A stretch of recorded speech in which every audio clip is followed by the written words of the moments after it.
Mike's Locks, Buick LaCrosse. This kind of remote with the flip. It's a push button to start. You push it, see everything starts, runs. Okay. When your battery dies on this remote and you cannot open and close it, see, if the battery dies, there is a little pocket. You can barely see it, but it's inside there. There's this cover, it goes on the top. So you need to take the remote facing to the back and put it in the cup holder like that. And then you can start the car in case of emergency, because you have the flip remote, so you can flip the key out and open the door.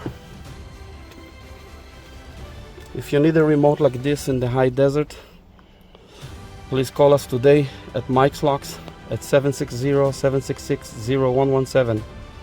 Let us check to see if we have an OEM or aftermarket, whatever fit your needs. Thank you, and thank you for choosing Mike's Locks.